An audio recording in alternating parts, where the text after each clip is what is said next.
Welcome back to my series on interactive read-alouds. Last week, we talked about what an interactive read-aloud is and the benefits of using one in your classroom. Today, I want to jump into how to plan an interactive read-aloud. So we're going to go through the 5 basic steps of planning an interactive read-aloud, and at the end, I'll have a free one for you to use in your classroom right away. First, if you're new here, my name is Sara, and I show up on this YouTube channel with read-aloud tips and book ideas for you to use in your classroom right away.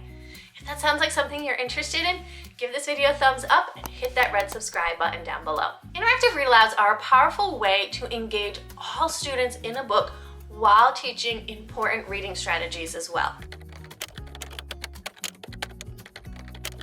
So today, let's go through the 5 steps to planning the interactive read-aloud. Step 1 is to choose a book. Step 2, get to know and love the book. Step 3, set the purpose for reading. Step 4, select vocabulary words in the book. And step 5, plan out the questions and engagement strategies that you want to use while reading the book aloud. Let's dive into each one of these a little bit deeper. The first step is to choose a book. So you want to choose a book that addresses the skills that you want to teach through the read aloud. You want to make sure that the book is at the student's listening level, which is often higher than their independent reading level. And you want to keep vocabulary in mind. If the vocabulary is too hard, students won't be able to practice the focus skills. They'll be too busy trying to figure out what's happening in the book because they don't understand it. It should be a high quality book. It should be considered good literature because that's the type of books that we want to be sharing with our students on a daily basis. The book should be entertaining. It should be engaging for your students. It should be a book that you enjoy as well. So that way you are excited to read it and your students will see that excitement and they'll be so excited to engage in the story with you as well. Because if it's a boring book, you're not going to want to read it and they're not going to want to listen to it. Other things that you should think about when choosing a book include thinking about genre, diversity, and making sure you have opportunities to address vocabulary, skills, and different strategies. Now, step number 2 is the fun part, getting to know and love the book. As the teacher, you should be reading the book thoroughly first before you read it aloud to your students. And you might be reading this book multiple times to different groups of students, so make sure it's a good book that you enjoy as well.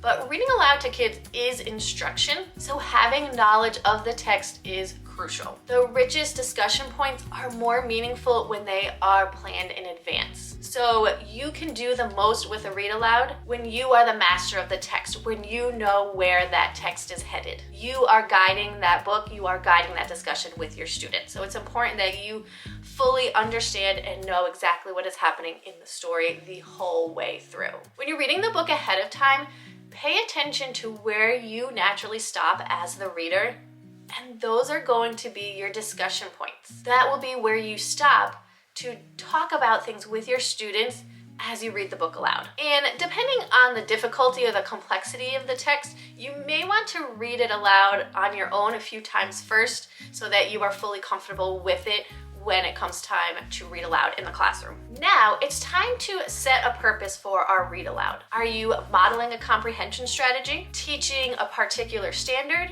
or are you practicing thinking about the text?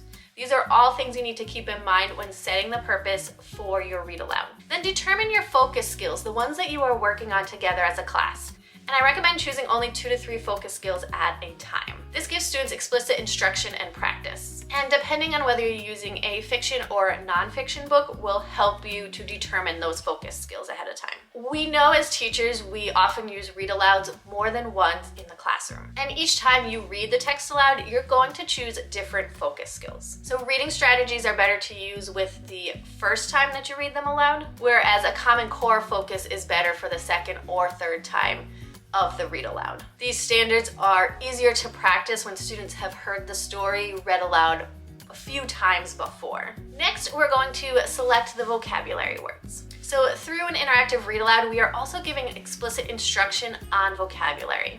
And again, you're going to choose 3 to 4 words to focus on. These should be common, important, and functional everyday words.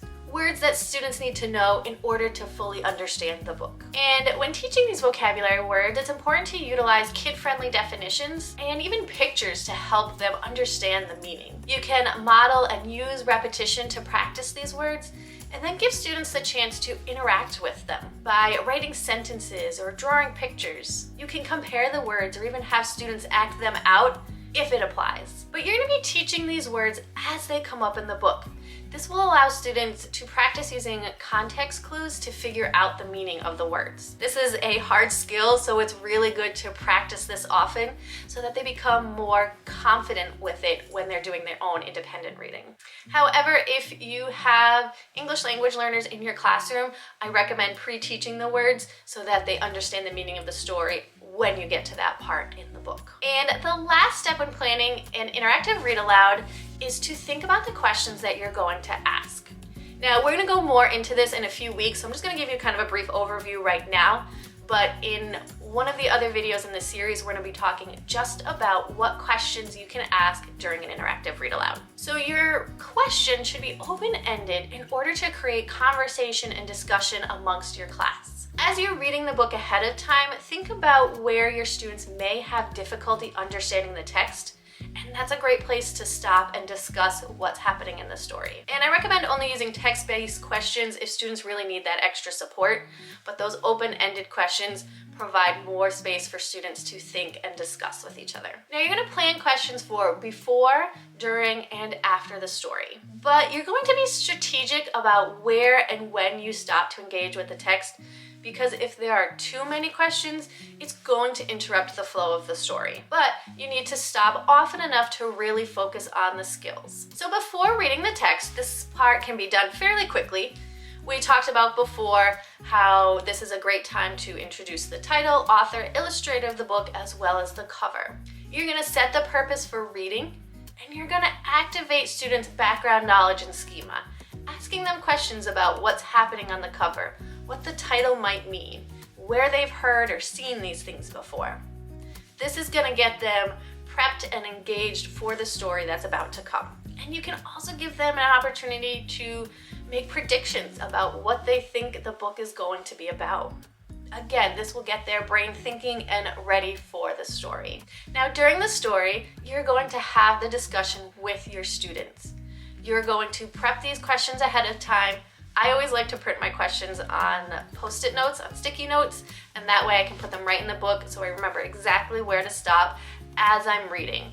I don't need to remember what questions I need to ask. I don't need to pick up a piece of paper. It's right there in the book for me. So that's a super easy way to remember to ask questions during the story. You're gonna give time to ask students questions, to have them make predictions, make connections, and to really focus on the skills that you want to be teaching during this read aloud.